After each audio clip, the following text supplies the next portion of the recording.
దేవుని వాక్య ధ్యానంలోకి వెళదాం. యోహాను సువార్త 8వ అధ్యాయము 31-32 వచనాలు చదువుకుందాం. కాబట్టి యేసు తను నమ్మిన యూదులతో, మీరు నా వాక్యమందు నిలిచిన వారైతే నిజముగా నాకు శిష్యులయ్యుండి, మీరు నా వాక్యమందు నిలిచిన వారైతే నిజముగా నాకు శిష్యులై ఉండి సత్యమును గ్రహించెదరు. అప్పుడు సత్యము మిమ్మును స్వతంత్రులుగా చేయునని చెప్పగా, సత్యము మిమ్ములను స్వతంత్రులనుగా చేయునని చెప్పగా, వారు మేము అబ్రహాము సంతానము, మేము ఎన్నడును ఎవనికి నీ దాసులమై ఉండలేదే, మీరు స్వతంత్రులుగా చేయబడుదురని ఎలా చెప్పుచున్నావని అతనితో అనిరి. చాలు. తర్వాత యేసయ్య ఏమన్నాడో మీకు తెలుసు. పాపము చేయు ప్రతి వాడును పాపమునకు దాసుడు అన్నాడు. మనం చదువుకున్నటువంటి ఈ వాక్య భాగంలో యేసు ప్రభు ఆయనను నమ్మి ఆయనను వెంబడిస్తున్నటువంటి యూదులతో మాట్లాడుతూ చెప్పిన మాట, మీరు నా వాక్యమందు నిలిచి ఉన్న వారైతే సత్యమును గ్రహిస్తారు, సత్యము మిమ్మల్ని స్వతంత్రులనుగా చేస్తుంది అన్నాడు. స్వతంత్రులు అనే మాట ఎప్పుడు వాడతారంటే, ఒక నియంతృత్వంలో బందీలుగా ఉన్నప్పుడు, బానిస సంకెళ్లలో దాసత్వంలో ఉన్నప్పుడు, మాకు ఈ విడుదల ఎప్పుడు వస్తుందో, స్వతంత్రం ఎప్పుడు వస్తుందో అంటే స్వేచ్ఛగా ప్రశాంతంగా మా మనస్సుకు సంతోషదాయకంగా మేము ఎప్పుడు జీవిస్తామని బానిస సంఖ్యలలో ఉన్న వాళ్ళు ఎదురు చూస్తారు స్వతంత్రుల గుటకు. యేసుప్రభు అంటున్నాడు, ప్రపంచ మానవాళి మొత్తం కూడా దాస్య శృంఖలాలలో ఉంది అంటాడు. ఏంటి దాస్యం? దేనికి దాస్యం చేస్తున్నాడు అంటే, పాపానికి దాసులైపోయారు, బందీలైపోయారు, శాపాన్ని అనుభవిస్తున్నారు. సర్వ సమృద్ధి ఉన్నా నెమ్మది లేని జీవితాన్ని అనుభవిస్తూ ఉన్నారు. తినటానికి ఉంది, కట్టుకోవటానికి ఉంది, ఉండటానికి ఉంది, అన్నీ ఉన్నాయి, కానీ నెమ్మది లేదు, మనశ్శాంతి లేదు, సంతృప్తికరమైన జీవితాలు కావు. పెదాల మీద నవ్వు పులుముకొని ఏదో ఆనందాన్ని వెళ్లదీస్తున్నట్టు కనపడుతున్నారు, కానీ చాలా జీవితాల్లో చేదుంది. ఎందుకు అలా అంటే, వారికి తెలియని ప్రభావం ఏదో వారిని ఏలుబడి చేస్తున్న సంగతి మనుషులకు అర్థం కావటం లేదు. మొత్తానికి బానిసలుగా ఉన్నారు. ఎక్కువ శాతం కాదు, దాదాపు ప్రపంచ ప్రజలందరూ అదే పరిస్థితిలో ఉన్నారు.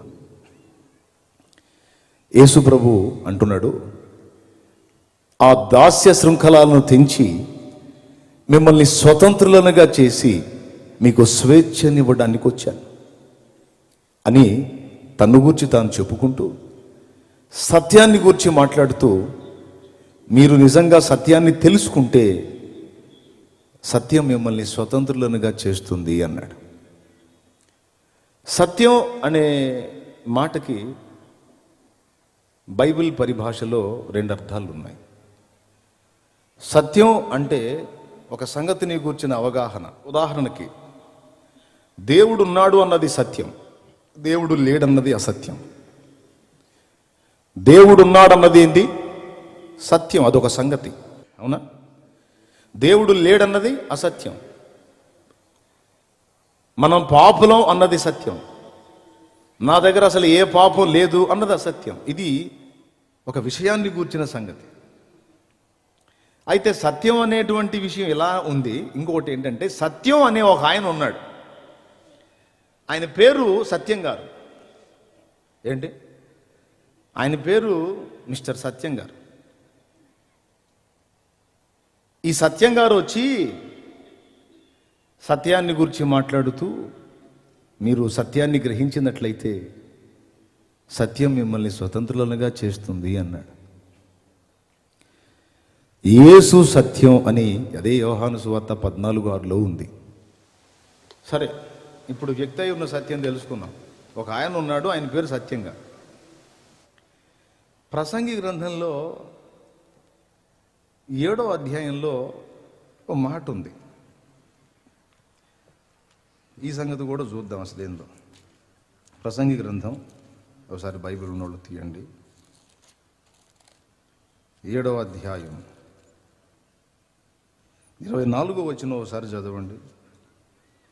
సత్యమైనది దూరముగాను బహులోతుగాను ఉన్నది. సత్యమన్నది దూరంగాను బహులోతుగాను ఉన్నది. దాని పరిశీలన చేయగలవాడెవడు? దాని పరిశీలన చేయగలవాడెవడు అని ప్రశ్నిస్తున్నాడు. సత్యం అనే ఒక వ్యక్తి ఉన్నాడు, సత్యం అనే ఒక సంగతి ఉంది.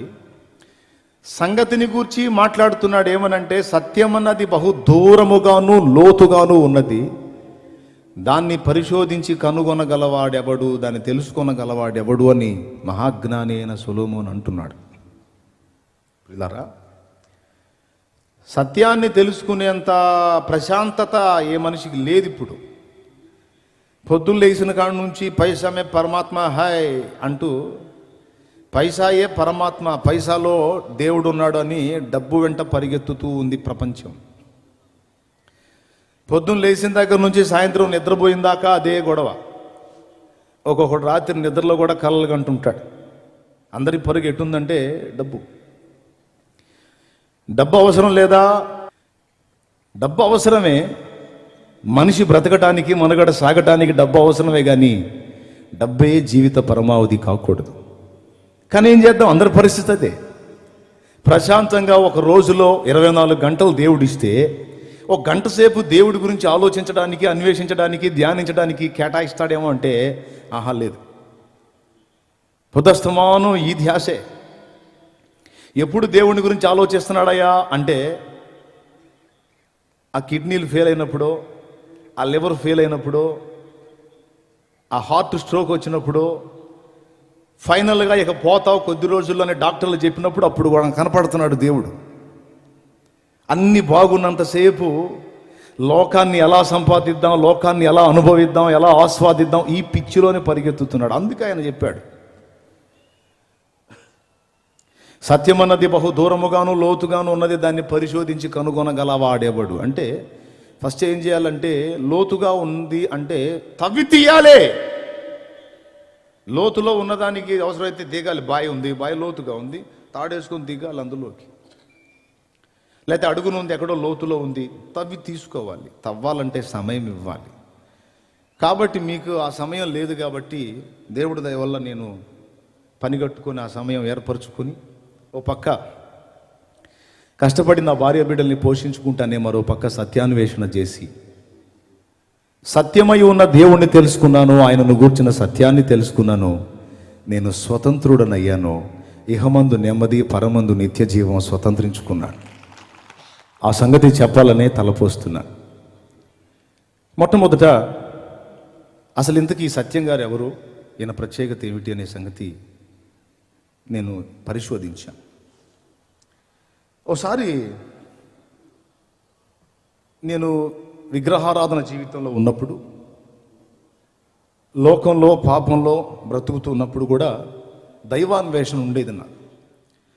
నేను ఆరాధిస్తున్నటువంటి దేవీ దేవతలందరినీ చాలా భక్తి శ్రద్ధలతో, నిష్ఠాగరిష్టతతో పూజించాను.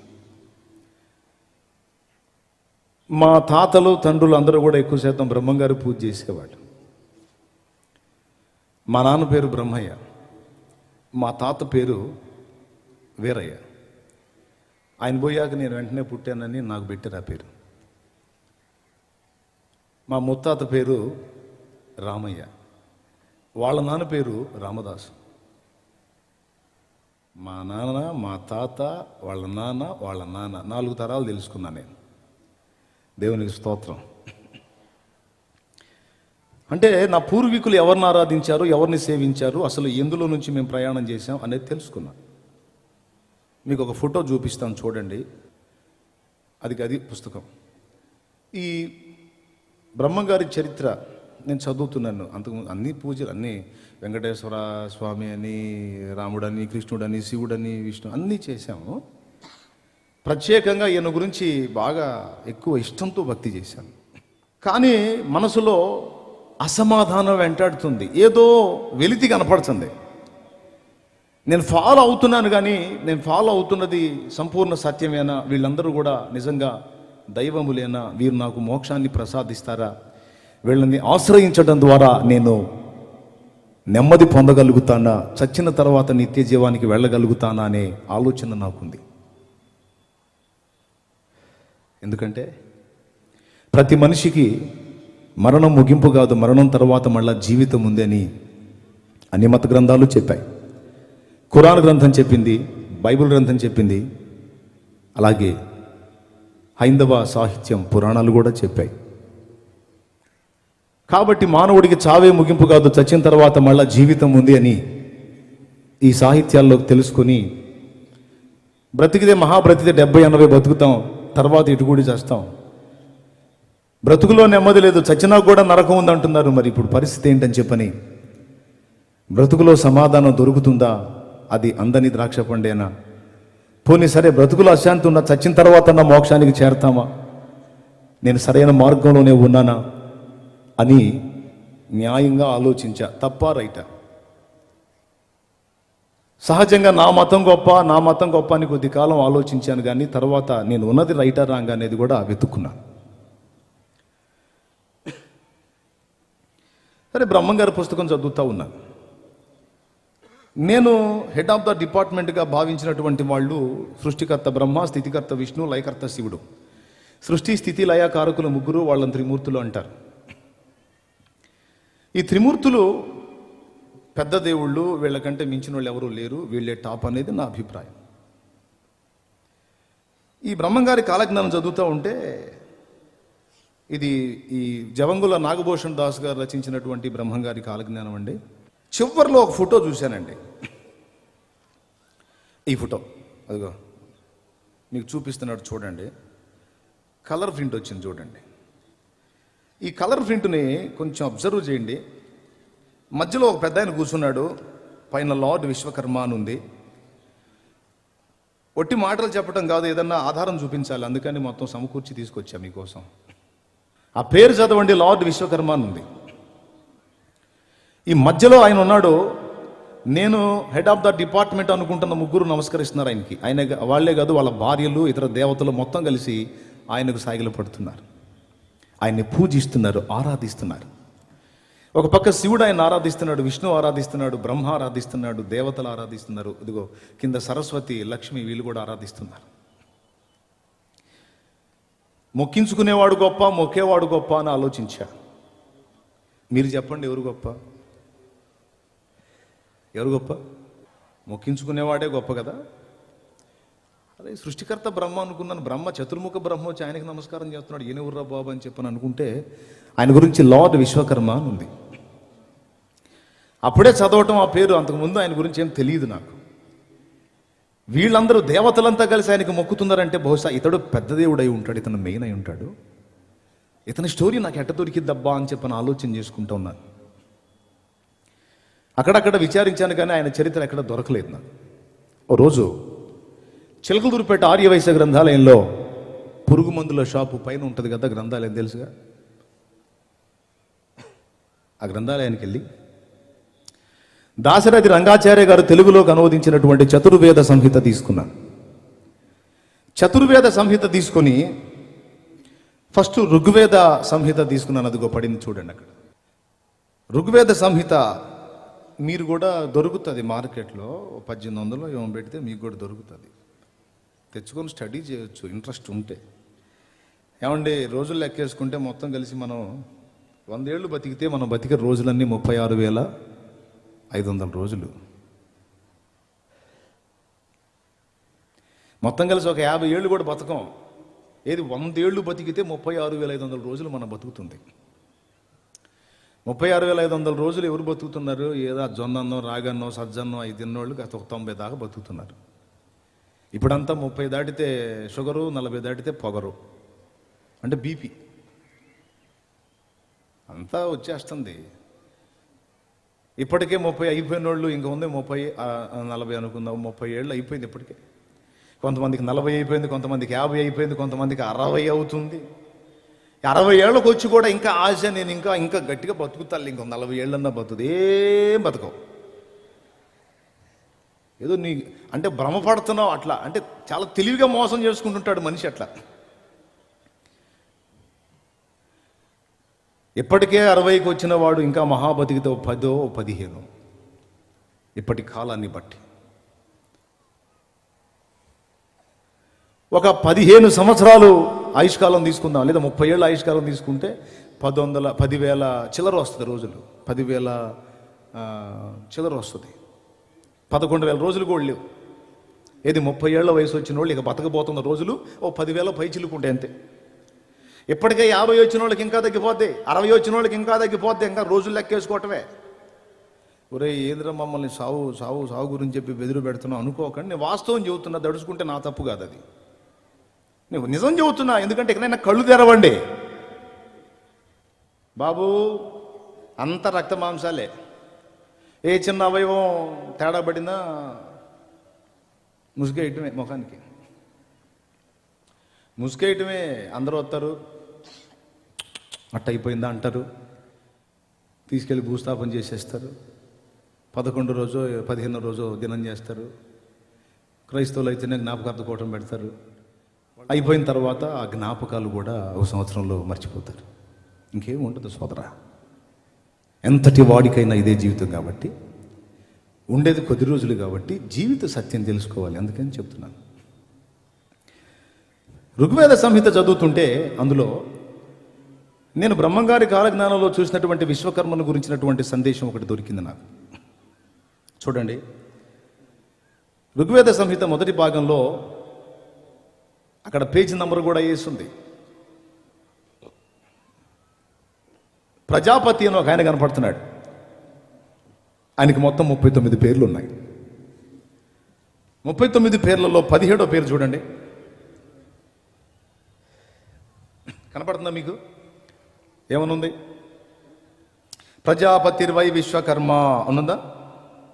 సరే, రెండవ పేరు చూడండి, ప్రజాపతిరగ్ని. ప్రజాపతి అనే ఒక ఆయన ఉన్నాడు, ఆయనకు మొత్తం 39 పేర్లు ఉన్నాయి. ఆ పేర్లలో మొదటిది ప్రజాపతి, రెండవది ప్రజాపతిరగ్ని, మూడవది ప్రజాపతిర్వై మనః, ప్రజాపతిర్వై వాచస్పతి, సంవత్సరో వై ప్రజాపతి, యజ్ఞ ప్రజాపతి, ప్రజాపతిర్వై సవిత, ప్రాణాహి ప్రజాపతి, అన్నం వై ప్రజాపతి, పతద్వై ప్రజాపతి, ప్రజాపతిర్వై భూతాః, ప్రజాపతిర్బంధుః, ప్రజాపతిర్వై హిరణ్యగర్భ, ప్రజాపతిర్వై చంద్రమాః, ప్రజాపతిర్వై మహన్దేవాః, ప్రజాపతిర్వై మనుః, ప్రజాపతిర్వై విశ్వకర్మ. ఈ విధంగా మొత్తం చాలా పేర్లు ఉన్నాయి. ఇవన్నీ ఒకటికి చెందిన పేర్లే. బాగా వినండి, నేను అర్థం కాని గందరగోళం ఏం చెప్పను. ఈ 39 వీడు సువార్త చెప్తానని కూర్చోబెట్టి ఇవన్నీ చదువుతాడేంది అనుకోవాకండి. ఒక విషయం చూసే, అందుకని చెప్తున్నా. వేద గ్రంథములు ఒక వ్యక్తిని ఎక్స్పోజ్ చేసే. అందుకు ఈయన ప్రజాపతిర్వై విశ్వకర్మ అని చెప్పని దొరికింది ఇందులో నాకు. బ్రహ్మంగారి కాలజ్ఞానంలో కనపడ్డ విశ్వకర్మకు వేదంలో చెప్పబడిన పేరు ప్రజాపతి. అగ్ని అన్నా ఆయనేనా? ఓహో, సూర్యుడన్నా ఆయనేనా? ఏది కనపడే సూర్యుడు కాదండోయ్, వాయువు అన్నా ఆయనేనట. ప్రజాపతిర్వాయు, ప్రజాపతిర్వై సూర్య ఉంది. కాబట్టి ఇన్ని పేర్లు కలిగిన ఈ ప్రజాపతి ఎవరు అని చెప్పని అన్వేషించాను. ఒక విచిత్రమైన సంగతి నాకు కనపడిందండి. ఏంటో చూద్దాం. ప్రజాపతి విశ్వకర్మ అని చెప్పన్నాం కదా, ఆ తర్వాత ఫోటో పట్టింది చూడండి. ఈయనట సృష్టికర్తట. నేను అనుకున్నాను చతుర్ముఖ బ్రహ్మ కదా సృష్టికర్త. నాకు ఊహ తెలిసిన దగ్గర నుంచి మా తల్లిదండ్రులు చెప్పని, నేను చదువుకున్న దానిలో విన్నాయి. గురుర్ బ్రహ్మ గురుర్ విష్ణు గురుదేవో మహేశ్వర గురు సాక్షాత్ పరబ్రహ్మ తస్మై శ్రీ గురువే నమః అని అది చదవని. నాకు తెలిసి చతుర్ముఖ బ్రహ్మ సృష్టికర్త అనుకున్నాం, కానీ కాదట. ఈ ప్రజాపతే సమస్తమును సృజించినటువంటి సృష్టికర్తట. ఈయన విశ్వకర్మట, విశ్వ నిర్మాణకుడట. చూడండి, నేను పురాణాలు కాదండి వేదం చూపిస్తున్నా. కొంతమందికి వేదం అట్టెట్టుంటుందో కూడా తెలియదు. అదిగో వేదం, ఋగ్వేద సంహిత 2వ భాగం. మీకు కూడా దొరుకుతుంది, మార్కెట్లో తెచ్చుకొని చదువుకోవచ్చు. విశ్వకర్మ శరీరములను సృష్టించువాడు, అనుపమ ధీరుడు. అతడు తొలుత జలములను కల్పించినవాడు, తదుపరి జలముల యందు కదలాడు ద్యావా పృథువులను సృష్టించినవాడు. విశ్వకర్మ శరీరములను సృష్టించినవాడు, క్రియేటర్ అట. సరే, అయితే ఏందంట, ఇంకా ఏముంది ఆయన గురించి చూద్దాం. చూడండి, విశ్వకర్మ గురించి ఇంకొక మాట కూడా రాసుందండి 337వ పేజీలో. అతడు అజుడు, అంటే జన్మ లేనివాడు, జన్మరహితుడు. అతని నాభియందు బ్రహ్మాండము నిలిచినది, ఆ బ్రహ్మాండమునందు సకల ప్రాణులు ఉన్నవి. సకల భువనములను సృష్టించిన విశ్వకర్మను మీరెరుగరు. చూడండి, వేద ఋషులు ఘోషిస్తూ చెప్తున్నారు, సకల భువనములను సృజించినటువంటి విశ్వకర్మను మీరు ఎరుగరు, అది మీ బుద్ధికి అతనిని తెలుసుకుని శక్తి లేదన్నాడు. అజ్ఞానమును మంచు కప్పిన జనులు నానా కల్పనలు చేయుదురు, వారు ఇహభోగములకే యత్నింతురు, తాత్వికముగా ఆలోచించరు. ఏ కాడికి భూసంబంధమైన తపనే కానీ సృష్టికర్తను గూర్చిన జ్ఞానం పొందుకొని ఆ మహానుభావుడున్నటువంటి మోక్ష పదానికి చేరదామన్న అన్వేషణే లేదని ఆది ఋషులు ఆనాడే గుర్తెరిగి మీరు తెలుసుకోలేరు ఆయన అన్నాడు. సరే, బాగుంది. ఇంతకీ ఈ ప్రజాపతి గురించి ఇంకేముందో చూద్దాం. ప్రజాపతి, విశ్వకర్మ, అగ్ని, ఈ పేర్లన్నీ ఒకటి అని చెప్పా కదా. ఈ ప్రజాపతి యొక్క పేర్లలో ఒక పేరు అగ్ని. సరే, అగ్ని గురించి తర్వాత ఆలోచిద్దాం. ఒక్కసారి 31వ అధ్యాయం చూద్దాం. చూడండి, అక్కడ శుక్ల యజుర్వేద సంహిత. దేవతలు యజ్ఞమును విస్తరింపజేసినప్పుడు ప్రజాపతి పురుషనే ఆలంభ్య పశువుగా బంధించినప్పుడు. ప్రజాపతి అనేవాడు సృష్టికర్త, అతడే విశ్వకర్మ, అతడే అగ్ని. ఈయన ఆలంభ్య పశువుగా బంధింపబడ్డాడట, ఇతడు యజ్ఞమయ్యాడట. ఇది విచిత్రమైన పాయింట్ అండి. మీకేమైనా అర్థమవుతుందని నేను చెప్పేది? ఎంతమందికి అర్థమవుతుందో కొంచెం చేతులు ఎత్తండి. ఏమైనా అర్థమవుతుందా? నిజంగా చెప్పండి, మనలో అన్నమాట. స్తోత్రం చెప్పండి ఒకసారి గట్టిగా. సరే, ప్రజాపతి ఆలంభ్య పశువుగా బంధించబడటం ఏమిటి? ఆయనతో దేవతలు యజ్ఞం చేయటం ఏమిటి? అసలు ఆయన పశువు అవ్వటం ఏమిటి అనేది ఒక డౌట్ నాకు. దేవతలందరేమో ఆయనకి మొక్కుతున్నారు, ఆయనేమో యజ్ఞ పశువై అందరి కొరకు యజ్ఞమయ్యాడని చెప్పని అందులో ఉంది. సరే, ఇంకొకటి చూద్దాం. ఈ ప్రజాపతి గారికి ఒక పేరు విశ్వకర్మ, మరో పేరు అగ్ని అన్నాను కదా. సరే, ఇప్పుడు అగ్నిని కూడా చూద్దాం. మొదటి నుంచి రా బాబు, చూస్తూ ఉండండి. నేను స్టోరీ చెప్తా తర్వాత, మీరు రిఫరెన్స్ రాసుకోండి అంతే.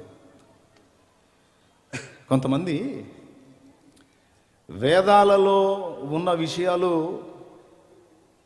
మీకెందుకు, మీ బైబిల్ ఏదో మీరు చెప్పుకోండి, మా వేదాలతో మీకెందుకు అంటే, సృష్టికర్త అయిన దేవుడు అన్యాయస్తుడు కాదు. ఆయనను గూర్చినటువంటి సందేశము, సత్యము అందరికీ కూడా అందుబాటులోకి తీసుకొని రావటానికి అన్ని మతాలలోనూ ఏదో ఒక విధంగా ఆయనను గూర్చిన సమాచారాన్ని పంపిణీ చేశాడు. దేవుడు అన్యాయస్తుడు కాడు. దేవుడు క్రైస్తవులకే దేవుడు కాదు. కొంతమంది స్వాతిశయ పూర్ణులైన క్రైస్తవ సోదరులు అంటున్నారు, నిజమైన దేవుడు మనకే దొరికాడు, ఇక మిగిలిన మత గ్రంథాలలో ఆయనను గూర్చిన సంగతి ఏం ఉండదని మాట్లాడుతున్నారు. ఏమండి, వేదాలలో యేసు అనే నామము లేదు, కానీ బైబిల్ గ్రంథములో యేసు చేసినటువంటి కార్యాలను జరిగించిన ఒక వ్యక్తి కనపడుతున్నాడు. యేసును పోలిన ఒకడు కనపడుతున్నాడు. అతని పేరు ప్రజాపతి అని ఉంది. అట్లయితే ప్రజాపతులు చాలామంది ఉన్నారు కదంటే, ఉన్నారు. దక్ష ప్రజాపతి ఉన్నాడు.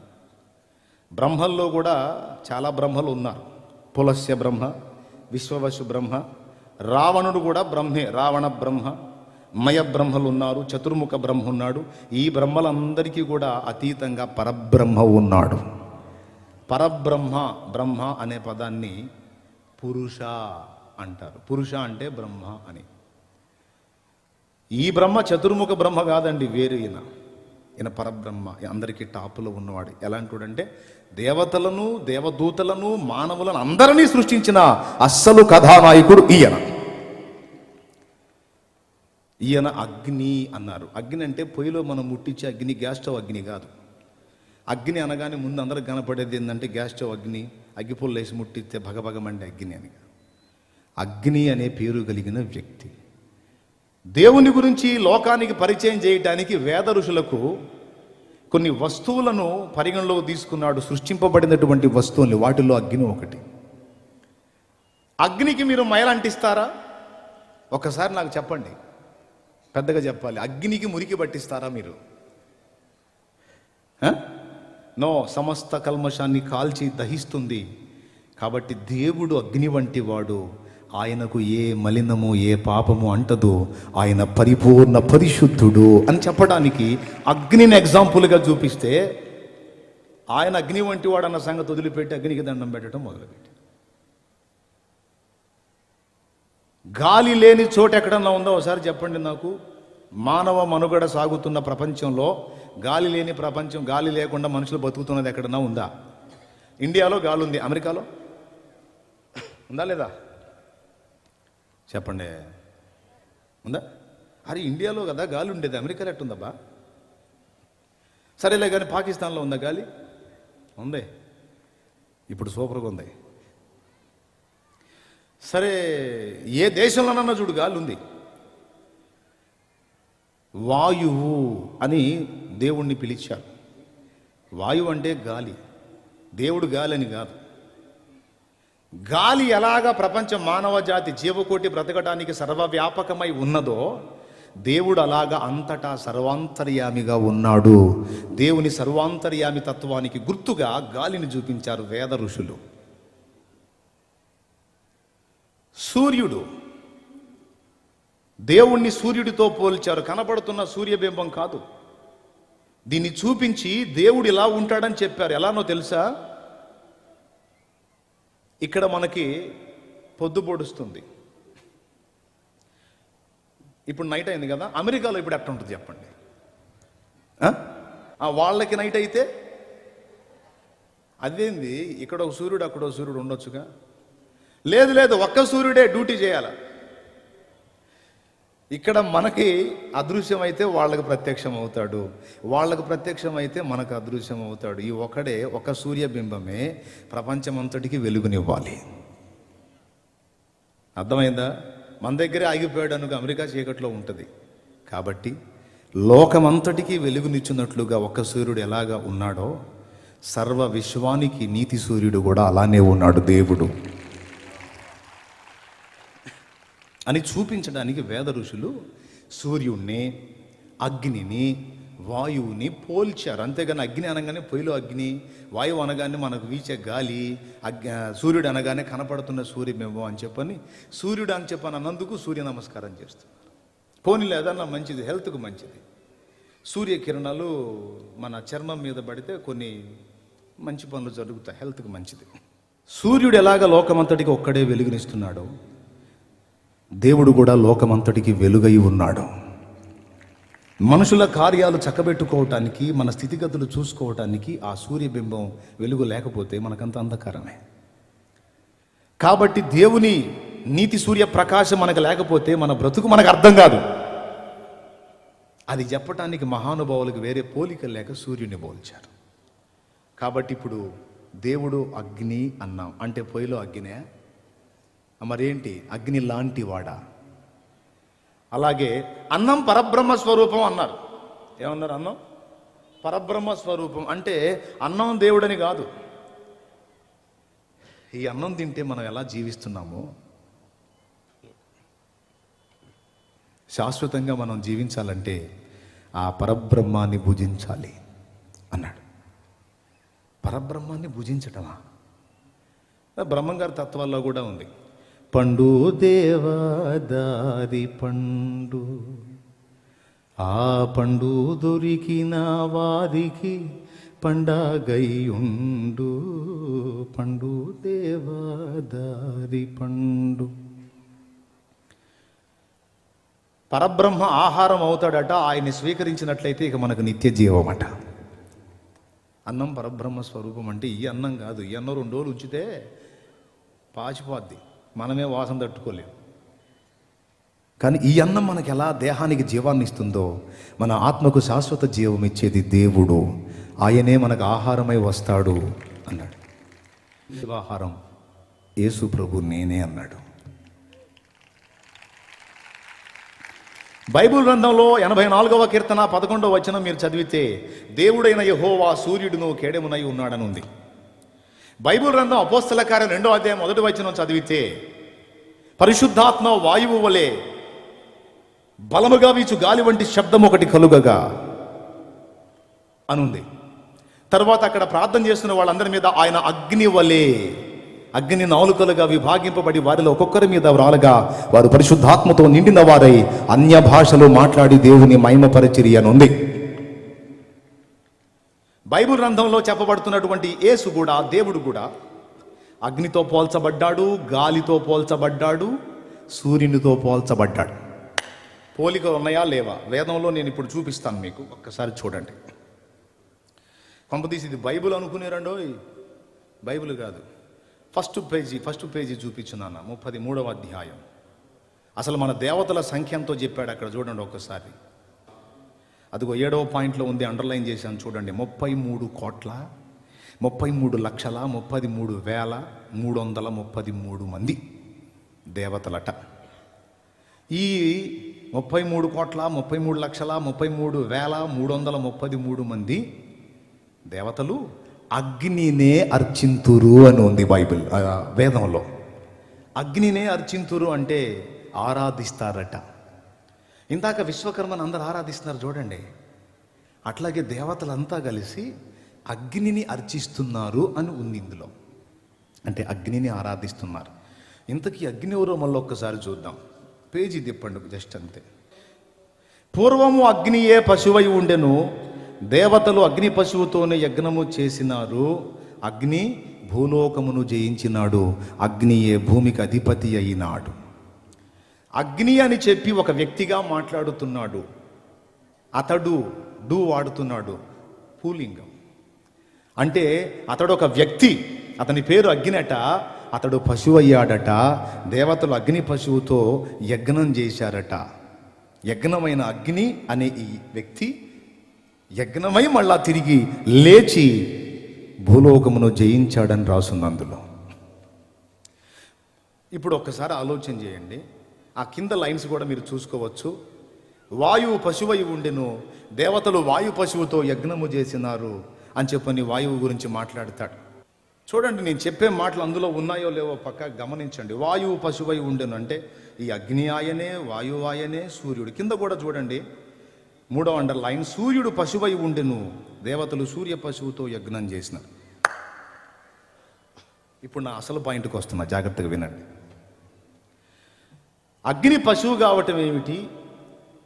అసలు దేవతలంతా అగ్నికి ఆరాధన చేయటం ఏమిటి?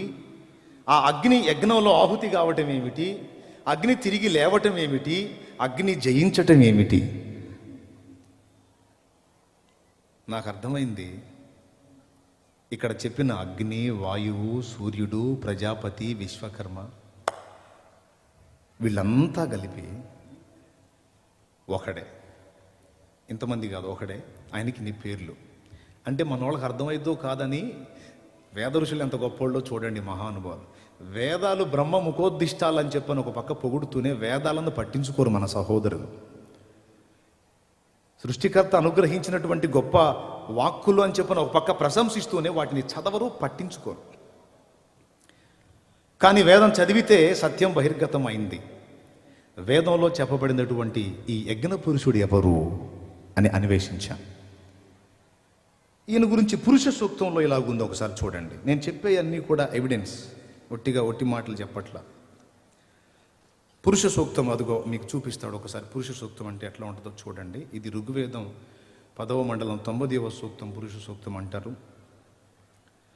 ఇది టీకా తాత్పర్యం కూడా వచ్చింది, చిన్న పుస్తకం ప్రింట్ వేశారు, అది ఒకసారి పేజీ తిప్పితే, ఇది స్పీడ్ చేయాల, టైం తక్కువ ఉంది. భగవంతుని త్యాగ ఫలంగా, దాన్ని జూమ్ చేసి చూపించు. భగవంతుని త్యాగ ఫలంగా అనే మాట చదవండి దయచేసి, దగ్గరకు తీసుకున్నాను. ఈ ప్రపంచము జీవులు ఆవిర్భవించాయని పురుష సూక్తం చెబుతుంది. నాకు అర్థం కాదు, భగవంతుడు త్యాగం చేయటం ఏమిటి సృష్టి చేయాలంటే? సరే, దాన్ని ఒక పక్కన పెడతాం. జస్ట్ పేజీ తిప్పు నాయన.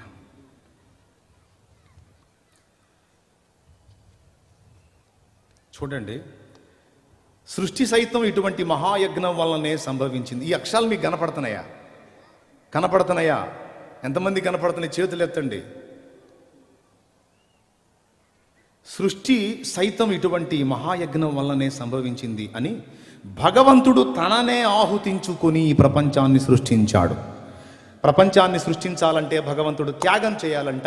ప్రపంచాన్ని సృష్టించాలంటే భగవంతుడు తనను తాను ఆహుతించుకోవటానికి ఇష్టపడాలంట. నేను చెప్పానా? బైబిల్ చెప్పిందా? కాదు, వేదము చెప్పింది. నేను మన సహోదరులను అడుగుతున్నాను, వేదం చెప్పినటువంటి ఈ మహానుభావుడు ఎవరు? యేసు కాదు అన్నాం, ఓకే, మరి ఎవరు అని నేను అడుగుతున్నాను. నేను అంటున్నాను, ఈ వ్యక్తి యేసే అని. ఎందుకంటే 33,33,33,333 మంది దేవతలలో ఎవ్వరూ కూడా ఈ విధంగా యజ్ఞమై తిరిగి లేచినటువంటి దేవత కానీ దేవుడు కానీ మరొకరు కనబడరు. హైందవ సాహిత్యం అంతా వెతికి నాకు చూపించండి, నేను తప్పకుండా నేర్చుకుంటాను. నేనేం గర్విష్ఠిని కాదు, నేను మతోన్మాదిని అంతకన్నా కాదు, మత ఛాందసవాదిని కాదు, సత్యప్రేమికుణ్ణి. ఎందుకంటే సత్యం నన్ను స్వతంత్రునిగా చేసింది, అందుకని సత్యం చెప్తున్నాను, సత్యాన్ని నమ్ముకున్నాను. దేవునికి మహిమ కలుగును గాక. హల్లెలూయా.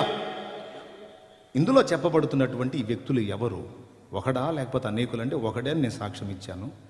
అసలు ఆయన త్యాగం చేయటం ఎందుకు అవసరమైంది, ఆయన ఆహుతి కావటం ఎందుకు అవసరమైందంటే చెప్తా వినండి. ఈ సృష్టి ఏది లేనప్పుడు దేవుడు సృష్టి చేయాలనుకున్నాడట. సృష్టి చేయాలనుకుంటే దేవునికి ఒక ప్రశ్న తారసిల్లింది. నేను నా వంటి వ్యక్తులను తయారు చేస్తాను. నేను తయారు చేసినటువంటి వ్యక్తులు వాళ్ళకి నేను ఇచ్చిన స్వేచ్ఛను బట్టి నాకు వ్యతిరేకమైన కార్యాలు చేసే అవకాశం ఉంది. స్వేచ్ఛనివ్వకుండా నియంతృత్వం చేసి వాళ్ళని కట్టడి చేసుకుంటే నాకు సాటిస్ఫాక్షన్ ఉండదు. ఎందుకంటే నేను ప్రేమ స్వరూపిని కనుక నేను వారికి స్వేచ్ఛనిస్తాను, వారి నుంచి కూడా స్వేచ్ఛాయుతమైన ప్రేమను నేను కోరుకుంటాను. ఉదాహరణకి ఈ అబ్బాయిని ఇక్కడ గన్ను పెట్టి నేను చెప్పిందంతా చేయించుకోవచ్చా లేదా? పెద్దగా చెప్పండి. ఇక్కడ గన్ను పెట్టి నేను చెప్పిన పనులన్నీ చేయించుకోవచ్చా లేదా? చేస్తాడా చేయడా? చెప్పు, చేస్తావా చేయడా? ఎందుకు భయపడి? ఎందుకంటే చంపేస్తాడేమో లేని అది ప్రాణభయంతో చెప్పిందల్లా చేస్తాడు, ఏం చెప్తే అది చేస్తాడు కదా. దాన్ని ఏమంటారు అంటే నియంతృత్వం అంటారు, నియంత విధానం అది. నేను చెప్పినవన్నీ చేస్తున్నాడు, కణతం మీద గన్నుంది, ఇతనికి నేనంటే అంత ప్రేమో అని నేను చెప్పుకున్నాను అనుకో, మీకు అది పెద్ద జోకా కాదా?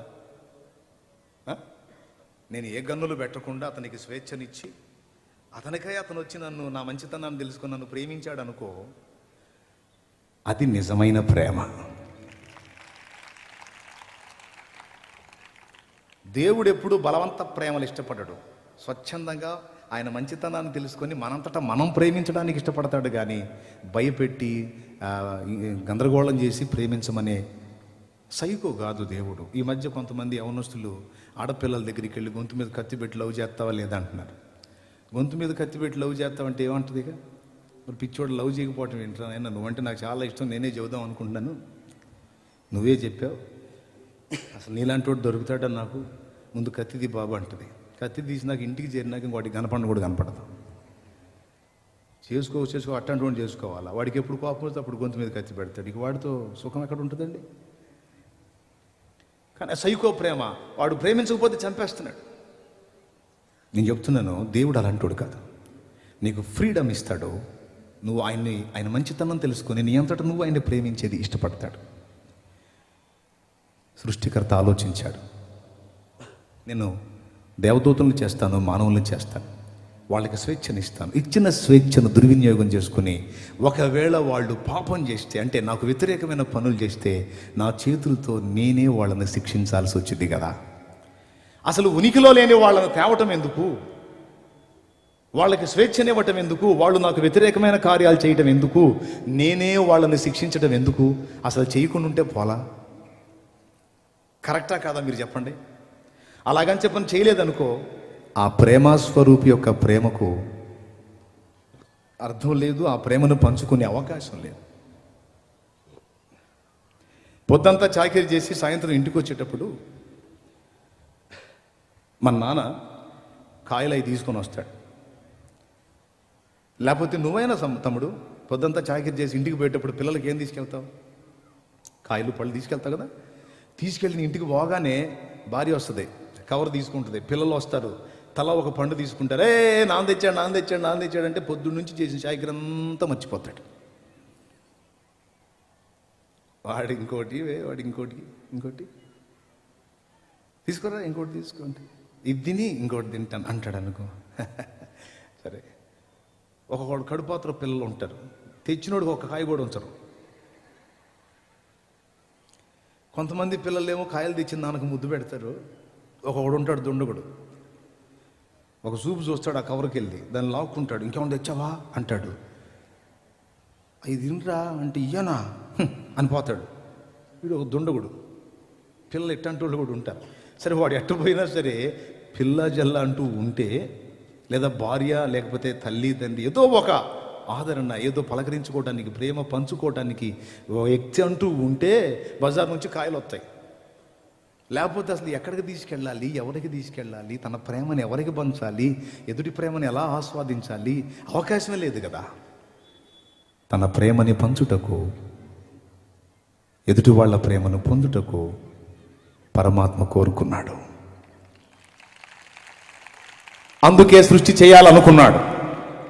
అయితే ఈ చిక్కు సమస్య వచ్చింది ఏంటంటే, ఖచ్చితంగా మనం పాపం చేస్తామని ముందే తెలుసు ఆయనకి.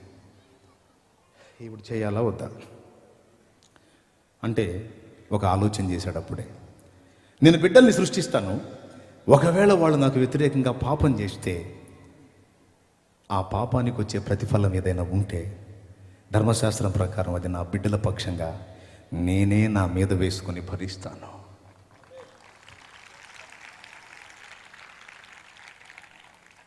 వారి పాప భారాన్ని, వారి పాపం కొరకు చెల్లించాల్సిన వేళను నేను చెల్లించుట ద్వారా నా ప్రేమ ఎట్టిదో వారు తెలుసుకుని స్వచ్ఛందంగా వాళ్ళంతటా వాళ్ళే పాపక్రియలు మానేసి నన్ను హత్తుకుంటారు. ఆ బిడ్డల్ని ఇదిగో నేను ఇప్పుడే చూసి ఉన్నాను అని జగత్తు పునాది వెయ్యబడక ముందే మనందరినీ చూశాడండి ఆయన.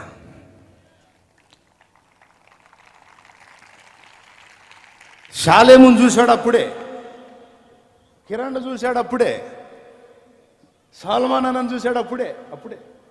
నేను ఇలాగ చేస్తే సాల్మాన్ రక్షించబడతాడు, దావీదు రక్షించబడతాడు, శామ్యూయల్ నన్ను ప్రేమిస్తాడు, డానియల్ నన్ను ప్రేమిస్తాడు, షాలోమ్ నన్ను ప్రేమిస్తాడు, మిఖాయల్ నన్ను ప్రేమిస్తాడు, శ్రీను నన్ను ప్రేమిస్తాడు, తిమోతి నన్ను ప్రేమిస్తాడు. వీళ్ళంతా నా ప్రేమను గుర్తెరిగి స్వచ్ఛందంగా తమంతట తామే నా వైపు తిరుగుతారు. నా త్యాగం వాళ్ళకు అర్థమయ్యి వాళ్ళు నా వైపు తిరగటం, ఇదిగో వాళ్ళను సృష్టింపక మునిపే వాళ్ళని నేను చూసి ఉన్నానని మనందరినీ చూసి మన కోసం చేశాడు ఇదంతా. ఇప్పుడు కొట్టు.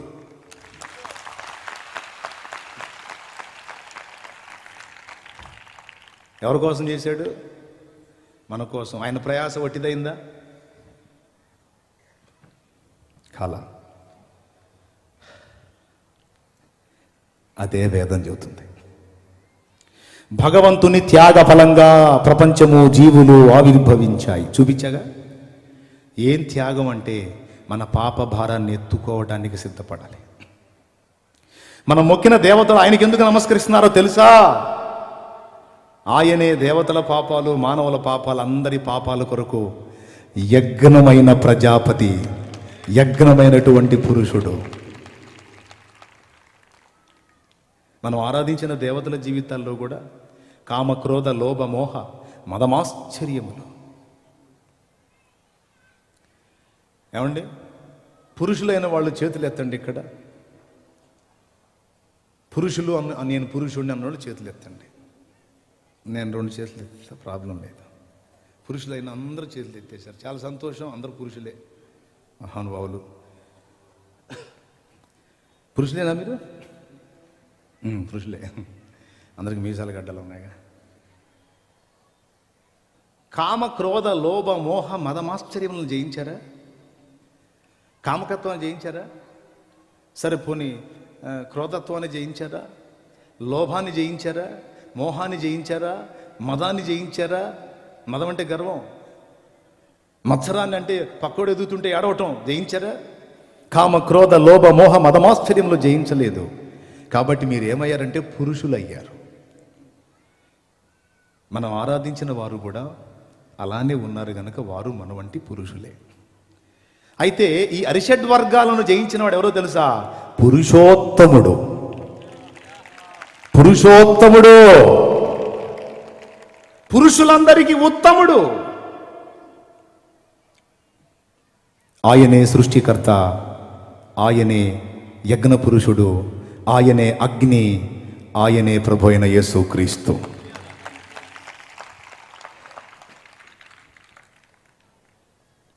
ఒకవేళ నేను చెప్తుంది ఇది సత్యం కాదు అని ఎవరైనా హైందవ సోదరులు అంటే నేనేమనను. మరి ఇందులో చెప్పబడినటువంటి ఈ వ్యక్తి ఎవరో నాకు కొంచెం ఒక పుస్తకం రాసిస్తే నేను చదువుకొని నేను వాటిని పంచుతా. ఎవరికో తెలుసా? క్రైస్తవ సంఘానికి పంచుతా. దేవునికి స్తోత్రం. ఇది భవిష్య మహాపురాణం. ఇందులో యేసుక్రీస్తుని గురించి స్పష్టంగా రాసుంది.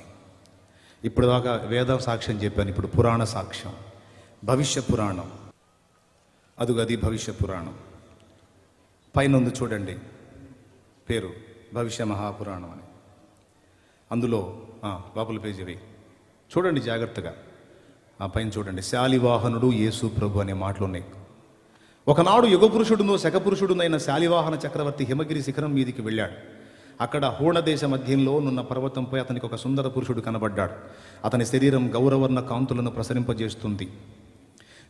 ఏమండి, అతన్ని చూడగానే అప్రయత్నంగా కలిగిన ప్రసన్న భావంతో చక్రవర్తి అడిగాడు, మహానుభావ మీరెవరు అని. అప్పుడు ఆయన అన్నాడు, నేను ఈశపుత్రుడను, అంటే దైవ కుమారుడను, కుమారి గర్భము నుండి ఉత్పన్నమైన వాడను. పెండ్లైన ఆమె శ్రీమతి, పెండ్లి కాని ఆమె కన్య కుమారి అంటారు.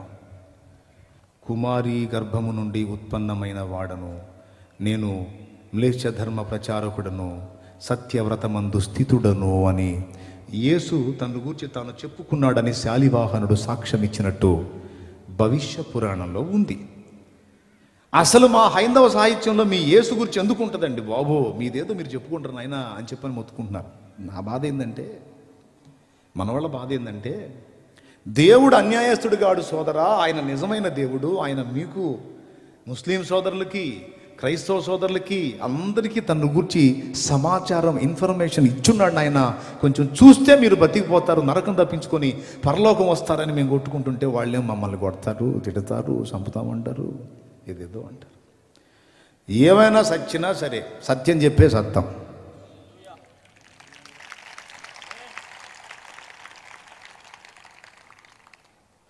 Praise the lord. సరే పక్కన పెడదాం. మహానుభావులు, ఇది ప్రాచీన భారతదేశ చరిత్ర. దామోదర ధర్మానంద కోశంబి గారు రాసినటువంటిది. ఇందులో పేజీ తిప్పితే మీకు చూపిస్తాడు. అందులో యజ్ఞంలో ఎక్కువగా పశువుల బలులను ఇచ్చేవారని కూడా ఆనాడు వేద ఋషులు అట్లా చేశారని చెప్పని చరిత్ర చెప్తుంది. ఇప్పటిదాకా నేను వేదము మరియు పురాణం యొక్క సాక్ష్యం చూపించాను. ఇప్పుడు మీకు యేసును గురించి మహానుభావులు ఏమని చెప్పారో చూపిస్తాను చూడండి. నా చేతిలో ఉన్నటువంటి ఇదిగో ఈ పుస్తకం ప్రబోధ రత్నాకరం, అక్కడ వేస్తాడు చూడండి. ఇప్పటిదాకా వేదం యొక్క రెఫరెన్స్లు ఇచ్చాను. సత్యాన్వేషణ ఉంటే రాసుకుంటారని అనుకున్నాను. చాలామంది సుతారం చూస్తున్నారని అర్థమైంది నాకు. దయచేసి కొంచెం రాసుకోవటానికి ట్రై చేయండి, రిఫరెన్స్ కోడ్ చేసుకోండి. చూడండి, ప్రబోధ రత్నాకరం అదుగో స్వామి వివేకానంద గారి యొక్క ప్రబోధాలు అందులో ఉన్నాయి. ఆ మహానుభావుడు యేసుని గురించి ఏం సాక్ష్యం ఇచ్చాడో చూడండి. యేసు పరాయి మత దేవుడు, యేసు మన దేవుడు కాదు, మనదంతా వేరే మతం, మనది గొప్ప మతం అంటున్నారు కదా. ఆ సంగతి స్వామి వివేకానందుడికి తెలియదా? ఆయన అంటున్నాడు, ప్రబోధ రత్నాకరం మొదటి పేజీలోనే ఈ మాట రాస్తుంది చూడండి. ఆదిలో శబ్దం ఉండింది, అది దేవుని వద్ద నుండింది, అది శబ్దమే దేవుడు. కాబట్టి హైందవులు దీన్ని బ్రహ్మస్వరూపమని మాయా అని చెబుతారు. చూడండి, బ్రహ్మాన్నో మనం తెలుసుకోలేము, పరమపితను మనం తెలుసుకో జాలము, పరమపుత్రుని మాత్రమే తెలుసుకోగలం. మానవ రూపంలోనే క్రైస్తు మూలంగా మాత్రమే బ్రహ్మాన్ని గాంచగలమని చెప్పని అందులో ఉంది. ఒకసారి చూడండి నేను చెప్పింది అందులో ఉందో లేదో. ఎందుకంటే ఇవన్నీ చెబుతారండి కల్లబొల్లి మాటలు, అవన్నీ ఉన్నాయంటావా అంటారు. ఇదిగో బాబు సాక్ష్యం. మహానుభావులు, సంఘ సంస్కర్తలు వారిచ్చిన స్టేట్మెంట్ యేసుని గురించి, పరమపితను మనం చేరాలి అంటే పరమపుత్రుని ద్వారానే, మానవ రూపంలో క్రీస్తు ద్వారా మాత్రమే బ్రహ్మాన్ని గాంచగలం. అంటే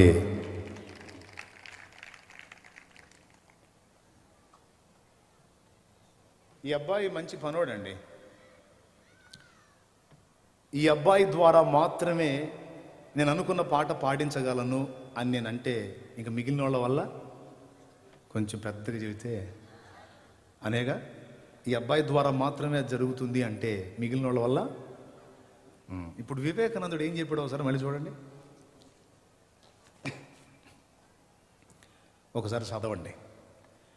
మానవ రూపంలోనే క్రైస్తు మూలంగా మాత్రమే బ్రహ్మాన్ని గాంచగలం అంటే ఇక ఏ మార్గంలో ప్రయాణం చేసినా వట్టిదే అని స్వామి వివేకానందుడు సాక్ష్యం ఇచ్చాడు.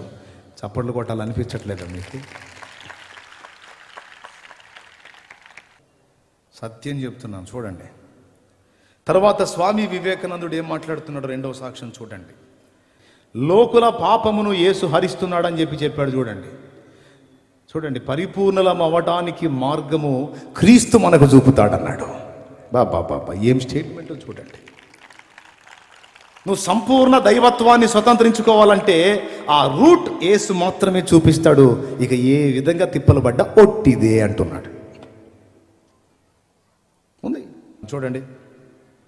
మూడవ మాట, ఫస్ట్ మాట చెప్పాడు యేసు ద్వారా మాత్రమే మనం సృష్టికర్తను గాంచగలం. రెండోది చెప్పాడు యేసు లోకుల పాపాన్ని హరిస్తున్నాడు. మూడోది చెప్తున్నాడు ఆయనలో ఎలాంటి అపరిపూర్ణత లేదు, ఆయన అన్నిటినీ జయించినవాడు, పరిపూర్ణ పరిశుద్ధుడు అని నజరేయుడగు యేసును గురించి మహానుభావుడు స్వామి వివేకానందుల వారు ఎలుగెత్తిచ్చిన సాక్ష్యం అది. నేనేదో నా నోటి మాటలు చెప్తే తప్పు అవుతుంది.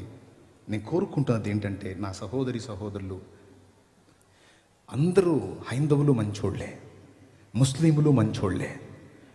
దేవుడు క్రైస్తవులకే స్పెషల్ కాదు. అపోస్తల కార్యం 10వ అధ్యాయం 34వ వచనం ఇలాగుంది, చదువు ఒక్కసారి.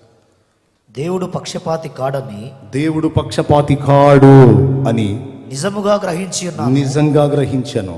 ప్రతి జనములోను చూడండి చూడండి చూడండి, హిందువు కావచ్చు, ముస్లిం కావచ్చు, క్రైస్తవుడు కావచ్చు, బౌద్ధుడు కావచ్చు, అరబ్బు కావచ్చు, ఎవరైనా కావచ్చు, ప్రతి జనములోనూ ఆయనకు భయపడి నీతిగా నడుచుకుని వారిని ఆయన అంగీకరించును.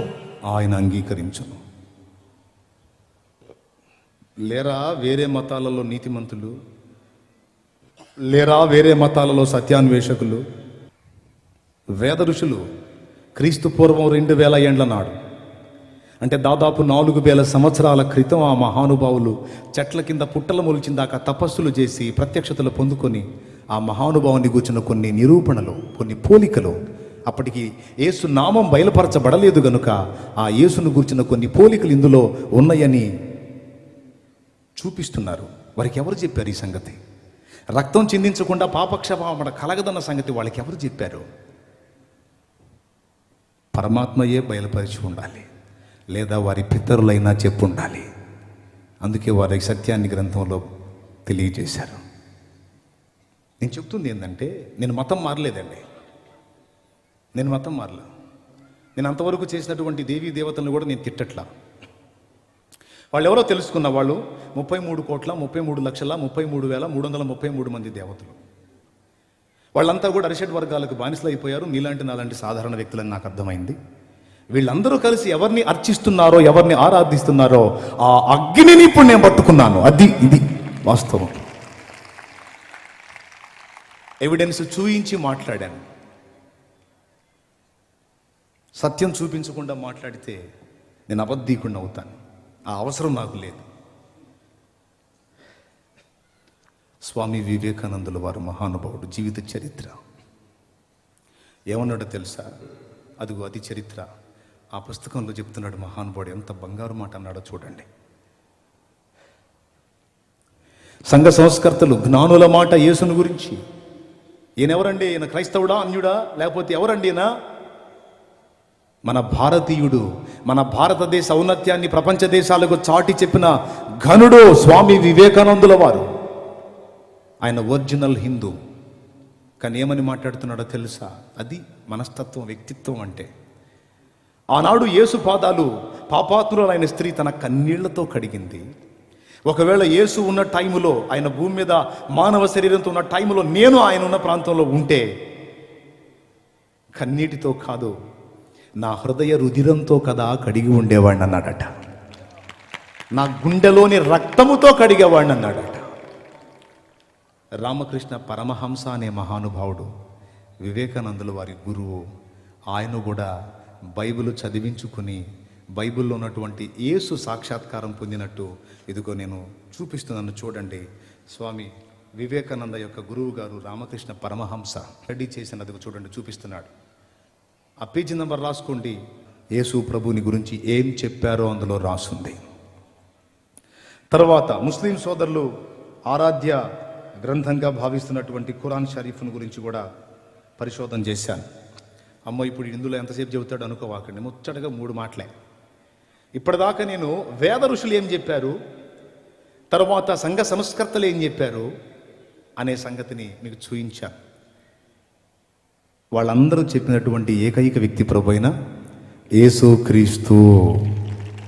ఈ సత్యం ప్రపంచ ప్రజలలో 60% మందికి అర్థమైంది.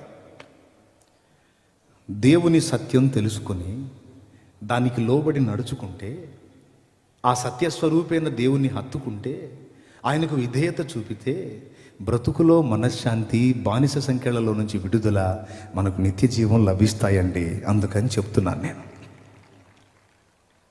ఖురాన్ షరీఫ్లో ఈసా కన్యకు పుట్టాడని రాస్తుంది. కన్యకు పుట్టాడని రాస్తుంది. అందులోనే ఈసా పక్షి ఆకారం గల ఒక బొమ్మని మట్టితో చేసి దానిలో జీవం ఊది ఎగరవేస్తే అది పక్షిలా ఎగిరిపోయింది అని చెప్పని రాస్తుంది ఖురాన్లో. ఖురాన్ గ్రంథం యేసు పరిశుద్ధుడు అని సాక్ష్యం ఇస్తుంది. సూరా మరియంలో యేసుక్రీస్తు, కొంతమంది ముస్లిం సోదరులు అంటున్నారు యేసు ప్రభు సిలువలో చనిపోలేదు అని. నోనో, యేసు సిలువలో చనిపోయాడని ఖురాన్ గ్రంథంలోనే ఉంది. సూరా మరియంలో యేసు ప్రభు పుట్టినప్పుడు, అదిగో చూడండి, అండర్లైన్ మీ ముందుకు వచ్చింది. ఆ అక్షరాలు ఒకసారి చదవటానికి ట్రై చేయండి. మరియమ్మను చూసి ఆమె బంధువులు వచ్చి అరుస్తారు. ఏమమ్మా, వివాహం కాలేదు, ఎలా నువ్వు గర్భం దాల్చావు, ఎలా బిడ్డని కన్నావు, ఇంత పాపిష్టి పని ఎందుకు చేశావమ్మా మరియమ్మ అని అడిగారట. నీ తల్లిదండ్రులు కూడా చాలా మంచోళ్ళు, వాళ్ళ కడుపున చెడబుట్టావు కదమ్మా, ఎందుకు ఇంత పని చేసావని చెప్పని వాళ్ళు బాధపడితే మరియ ఏమీ చెప్పలేక ఉయ్యాలలో ఉన్న యేసు వైపు చూపించిందట. అప్పుడు వారు యేసు దగ్గరకు వచ్చి, ఉయ్యాల్లో ఉన్న ఈ పసిబాలుడు ఏం సమాధానం చెప్తాడు మాకంటే, ఆయన పలికాడట. ఉయ్యాల్లో అప్పుడే పుట్టిన పసిబిడ్డ మాట్లాడాడట. ఏమనో తెలుసా? నేను చనిపోయే రోజు, తిరిగి లేపబడే రోజు నాకు శాంతి కలుగుతుంది గాక అన్నాడట. ముస్లిం సోదరులు అంటారు యేసు సిలువలో చనిపోలేదు అని. యేసు ప్రవక్త కాదా అంటే యేసు ప్రవక్త అని మేము ఒప్పుకుంటాం అన్నారు. ప్రవక్త అబద్ధాలు ప్రవచిస్తాడా? యేసు స్పష్టంగా చెప్పాడు. ఏమని అంటే, నేను పుట్టిన రోజు ఉందా అక్కడ రిఫరెన్సు, అలాగే నేను మరణించే రోజు పాపుల కొరకు, అలాగే తిరిగి బ్రతికింపబడే రోజు. శాంతి కలుగుతుంది గాక అన్నాడట. అంటే ఈ మూడు జరుగుతాయని యేసు చెప్పాడా లేదా? చెప్పండి ఒకసారి. ఇంత స్పష్టంగా ఉంటే యేసు సిలువ వేయబడలేదని ఖురాన్లోనే ఉందంటే ఖురాన్ స్వయం వైరుధ్యం అవుతుంది. అలా అనకూడదు. యేసు ప్రవక్తని తప్పుపట్టినట్టు అయింది, అనకూడదు అట్లా. ముస్లిం సోదరులారా, ఖురాన్ స్పష్టంగా సాక్ష్యం ఇచ్చింది యేసు పరిశుద్ధుడని, పాపము లేనివాడని. 2, యేసు పాపుల కొరకు ప్రాణం పెట్టి తిరిగి లేచాడని. 3, యేసు మట్టి బొమ్మకు జీవం ఊది పక్షిలా ఎగిరిపోజేశాడని. యేసు సృష్టికర్త, యేసు పరిశుద్ధుడు, యేసు పాపుల కొరకు ప్రాణం పెట్టి తిరిగి లేచిన ఏకైక దైవం. యేసు సత్యం. మన దోషాలకు, మన పాపాలకు ప్రాణమిచ్చి న్యాయంగా మనం చెల్లించాల్సినటువంటి వెలని చెల్లించినటువంటి ఏకైక పరమాత్మ ప్రభు అయిన యేసుక్రీస్తు.